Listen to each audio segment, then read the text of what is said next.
Guys, আমি সবসময় জানি না ভিডিও করি। আমার দাদা হয়। উনি আজকে মানে তার জীবন কাহিনী আমার সাথে বললো। আমার নিজের চোখে দিয়ে পানি এসে পড়ছে, তাই আপনাদের সাথে আমি শেয়ার করতেছি। তার জীবন কাহিনী শুনেন।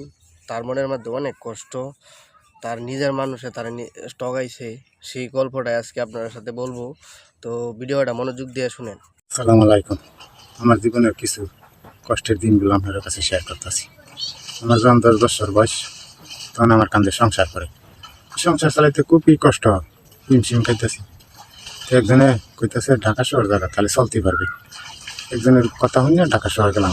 ঢাকা শহর গিয়া তখন আমি ছোটো মানুষ, কেউ কাম কাজ নেয় না, কেউ দেয় না আমারে।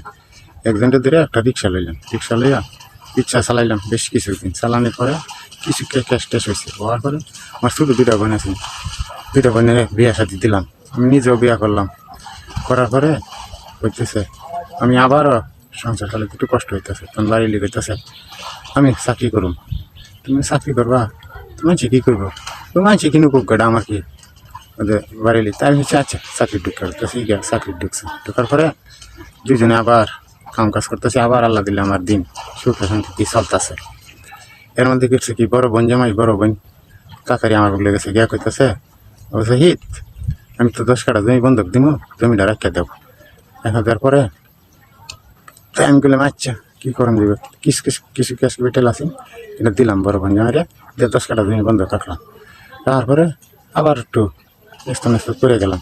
করে দেওয়ার পরে আবার কী করলাম, আবার কিছু ক্যাশ ক্যাপিটাল করলাম। কাম কাজ করতেছি, রিক্সা চালাইতে 30টা বছর রিক্সা চালাইলাম ঢাকা শহর।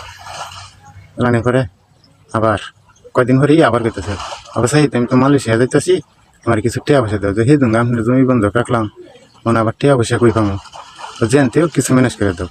তা আবার 2-2.5 লাখ 3-4 লাখ টিয়া প্রায় ম্যানেজ ট্যানেজ করে দিছি। দেওয়ার পরে করতেছে অবশ্যই কইছে না আরও 1 লাখ টিয়া শর্ট আছে। কী করলাম, 1 লাখ টিয়া সুদের উঠে লয়ে দিলাম। সুদের উঠে দিয়ে লইছি 1 লাখ টিয়া সুদ মাসে 15,000 টিয়া দেওয়ান লাগে আমার। কী করুম, বড় বোন জামাই দিলাম। দেওয়ার পরে 3 বছর লাভ দিলাম। লাভ দেওয়ার পরে যেমন আমার বাড়ি হঠাৎ করে একটু অসুস্থ হলো। তার পাশে 60-70,000 টাকা থাকা পরীক্ষা করে আমি সুন্দর করলাম বাড়ি রেলে আয়া করলাম বাড়িতে। আমিও একটু অসুস্থ।